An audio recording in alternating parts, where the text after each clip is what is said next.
ఆసక్తిగా మీ జనసైనికులు ఎదురు చూసేది నామినేటెడ్ పదవులు చాలా మందికి మీ వాళ్ళకి రాలేదని ఎవరెవరికి వచ్చే ఛాన్స్ ఉంటుందండి? ఆ లిస్ట్ ఏమైనా మీకు వచ్చిందా?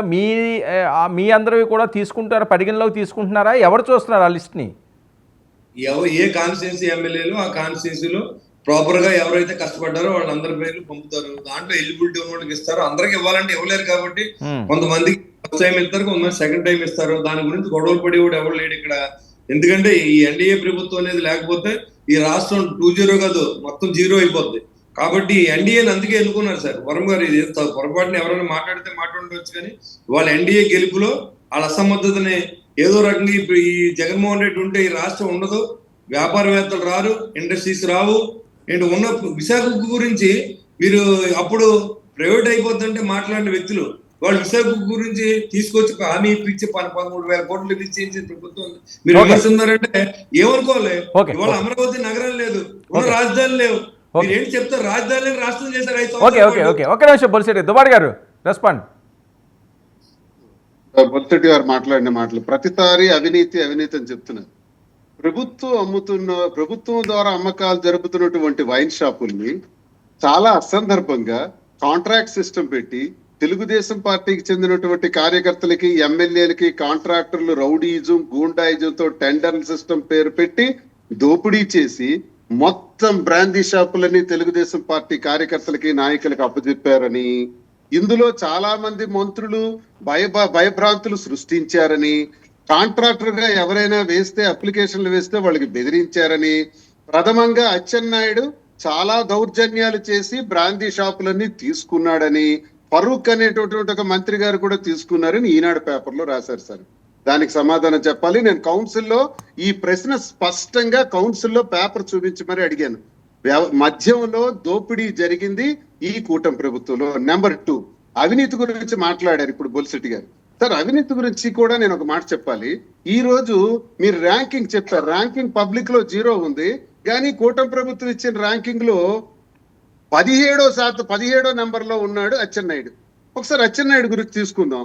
అచ్చెన్నాయుడు వాళ్ళ ఇంట్లో ఓఎస్డి ద్వారా రోజుకి 20 నుంచి 30 లక్షలు వసూలు చేస్తున్నాడని, 30 లక్షలు వసూలు కానిదే నిద్రపోడని, మేడపైకి వెళ్ళడని, ఇలాంటి వసూళ్లు చేసే దరిద్రపు మంత్రి ఇంకా ఎక్కడా ఉండడని ఇది కూడా ఈనాడులో రాశారు సార్.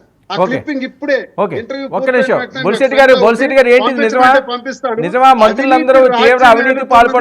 సాక్షాత్ అచ్చెన్నాయుడు ఇంట్లో ఈనాడు రాశారు. ఈనాడు పేపర్ లో వచ్చింది, వాళ్ళ పేపర్ లోనే వచ్చింది. అవినీతి ఎవరు చేశారు? ఈ రోజు ఇసుకని దోపిడీ చేస్తున్నారు. ప్రెసిడెంట్ గారు ఆయన సమాధానం చెప్పనివ్వండి. ఇప్పుడు ఎమ్మెల్యే గారు ఉన్నారు కదా, ఆయన సమాధానం చెప్పనివ్వండి. అది వాస్తవం కాదండి. మరి అచ్చెన్నాయుడు పైన రాసిన వార్త ఈనాడులో వచ్చిందని సమాధానం చెప్పండి. మీ టార్గెట్ అంతా అచ్చెన్నాయుడు గారా? ఓకే, ఈనాడులో వచ్చింది. బొలిశెట్టి గారు, చాలా నిబంధనతో కూడి అందరు జేసీలు, అందరు కలెక్టర్లు ఉండి దాన్ని డ్రా తీసి వాళ్ళకి ఇచ్చారు. చెప్పేదేనండి. మరి మీరు అడిగే సమాధానం చెప్తాం. టైం అయిపోయింది, నాకు పెళ్లికి వెళ్ళాలి. మీరు అర్థం చేసుకోండి. ఇవాళ నా వరకు నేను నీతిగా ఉన్నానని ప్రమాణం చేయడానికి సిద్ధంగా ఉన్నాను. ఏ గుళ్ళోకైనా వచ్చి ప్రమాణం చేస్తాను. మా మంత్రుల సంగతి అంటారా, పేపర్ లో చాలా రాస్తూ ఉంటారు, సాక్షిలో చాలా రాశారు, సాక్షి ఇప్పుడు మీకు అదే పేపర్లకి సమాధానం చెప్పాలి. మీ దగ్గర ఎవిడెన్స్ ఉంటే ప్రూవ్ చేయండి. ఖచ్చితంగా ఈ మంత్రులైనా ఎమ్మెల్యేలు శిక్షార్హులే. దీంట్లో ఎవరిని వదిలి ప్రసక్తి, కర్మ ఎవరిని వదలదు. ఇవాళ జగన్మోహన్ రెడ్డి వదిలిందా? లేకపోతే ఎవరిని వదులుతుంది? కర్మ ఎవరిని వదలదు. ఎవరైతే పొగరెత్తు మాట్లాడారో అందరూ తలదించి ఉన్నారు ఇవాళ. కాబట్టి నిజంగా మంత్రులు ఎవరు తప్పు చేసి ఉంటే ఖచ్చితంగా అనుభవిస్తారు ఎవరైనా. దీంట్లో ఏమి ఎవరిని భగవంతుడు అనేవాడు ఎవరిని వదలదు. మీకు ఎందుకు ఇచ్చారు ఈ పదవిని? 10 మందికి ఉపకారం చేయడానికి ప్రజలు మనం ఎన్నుకున్నారు తప్ప మీ కుటుంబ సభ్యులు కోటీశ్వర్లు అవడానికి ఇచ్చారు అని అనుకుంటే అది మీ కర్మ. కాబట్టి అది ఎవరు చేశారు తప్పే. అలాంటిది ఆధారం లేకుండా ఎవరిని కూడా ఉంటే లిక్కర్ అంతా ఎవరు సప్లై చేశారు? బాబు శ్రీనివాసు, నీకు తెలియకపోతే ఊరుకో, అవన్నీ నీ మీద వేసుకోవు. నువ్వు ఏదైనా తప్పు చేసుకుంటే నువ్వు అనిపిస్తావు. జగన్మోహన్ రెడ్డి తప్పు చేసుకుంటే నేను అనిపిస్తాను. నీ కర్మ నేనేం చేయలేను. లిక్కర్ విషయంలో మీ జగన్మోహన్ రెడ్డి ప్రమాణం చేయముందు బైబిల్ పట్టు. ఎందుకు మాట్లాడుకుంటాం? చాలా ఏమంటే వర్మ గారు, కర్మ ఎవరిని వదలదు.